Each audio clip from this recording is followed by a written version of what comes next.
Hello YouTube, Marielle here.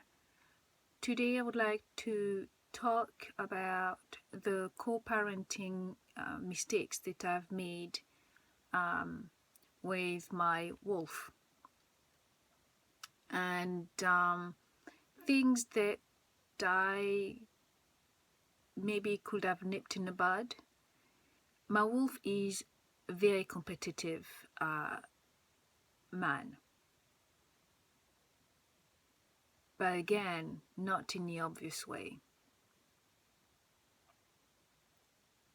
But because I lived with him long enough, I was able to suss it out, to figure it out. For instance, even just not so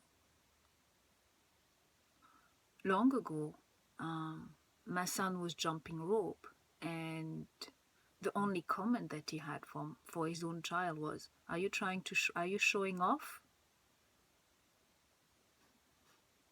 The boy is like 18.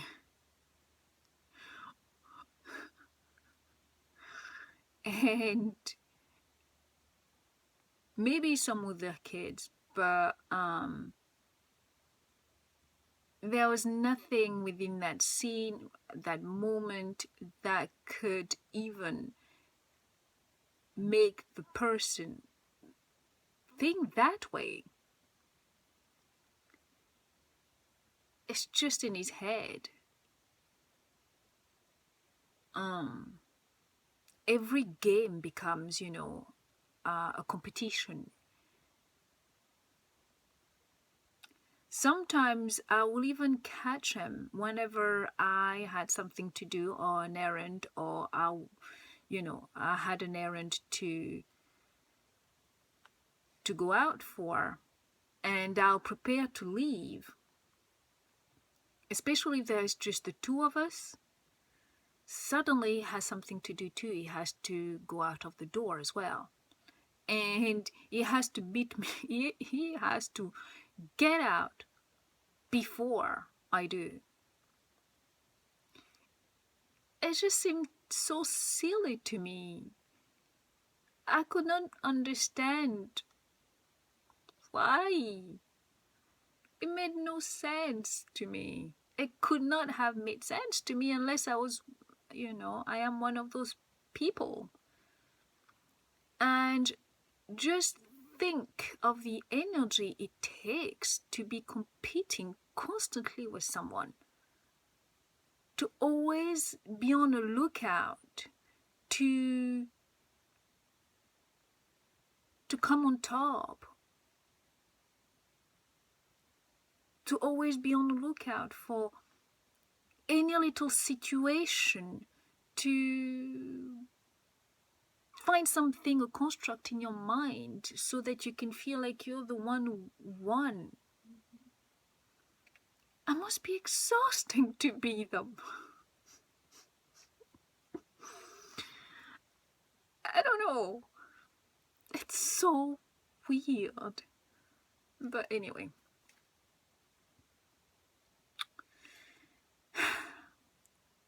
I did notice that he did compete for the children's affection a lot and quite consistently. But every single time I would not take it seriously because I thought that was just an insecurity on his part, and I was competing for the children's affection all the time by giving them things that I, had priorly explained to him, please not to give the children such and such, because. And when my back was turned, well, he'll do just that. And every single time I caught those incidents, because they did become incidents and events, because obviously at first I let it fly, but eventually I started talking.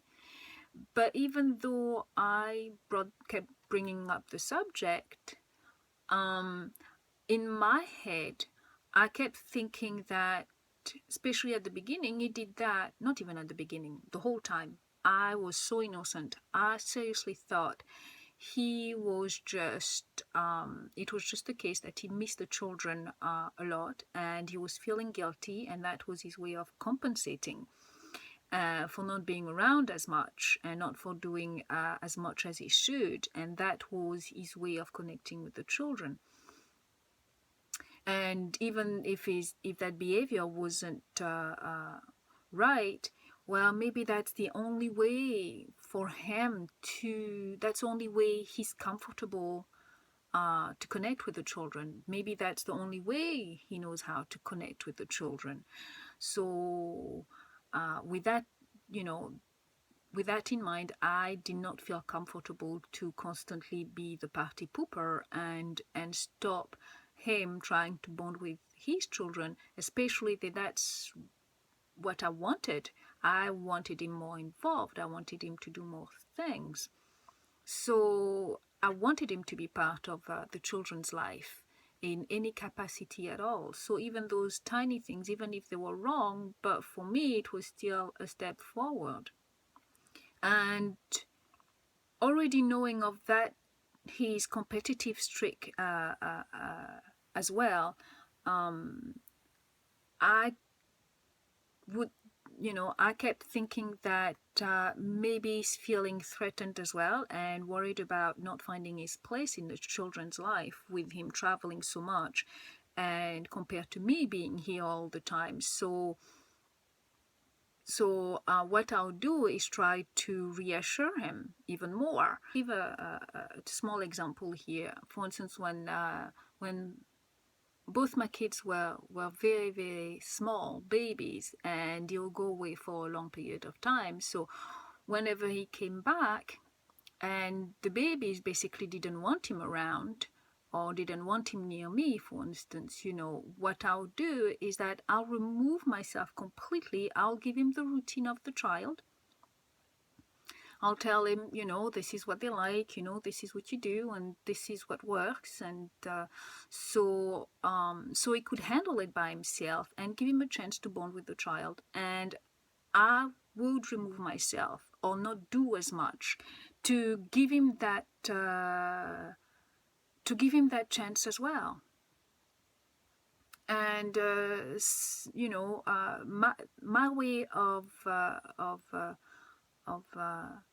trying to involve him and encouraging to bond with the kids, as they grew older at every single different stages, it's been very much the same. So it's always been me trying to get him involved and, to reassure him, make sure he doesn't feel left out. But even though I did that, especially with the kids growing older, even though I did that,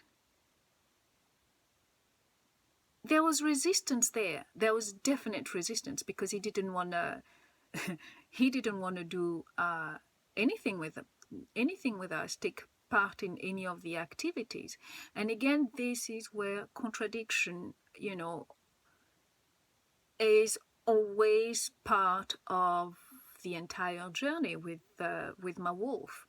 It's mixed signals. It's a case of they do one thing, so in your mind you rationalize what they do, and then you try to help or you try to do something, and then at the same time there is resistance there. It's just also confusing. You just don't know what to think. Obviously now I understand that he had his own agenda.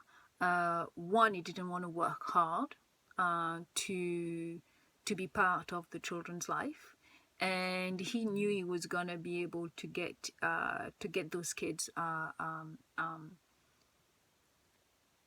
to win those kids over. It just had to wait until they were old enough and wanting things and wanting money independently of me, and then he'll be there, with open arms, having already portrayed himself as their savior and their confidant and all of that, as opposed to me having being dumped with the role of being a disciplinarian, and being the lazy people that they are. He didn't want to do too much work with the kids, so cutting corner is always the easiest way, straight to the heart, straight to exactly what they need, what they want. And it's not like we matter to him, or the children even matter to him. They're just tools at the end of the day. His only aim, interest in the kids, it's as to cut the bond between me and the children, and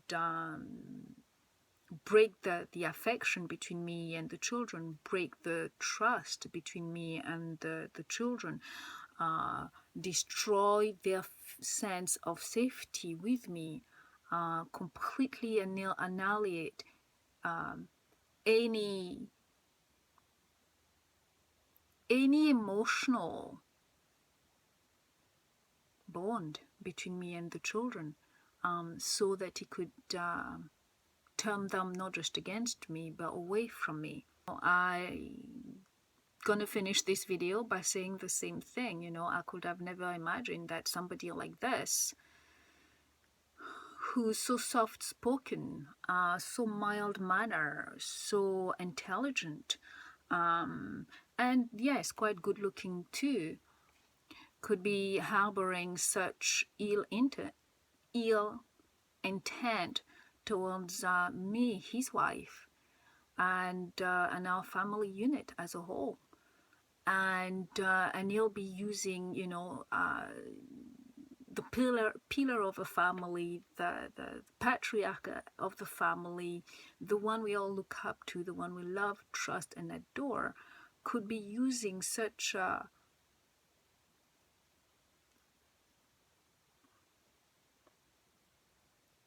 vile psychological warfare tactic within his family, which is to divide and conquer.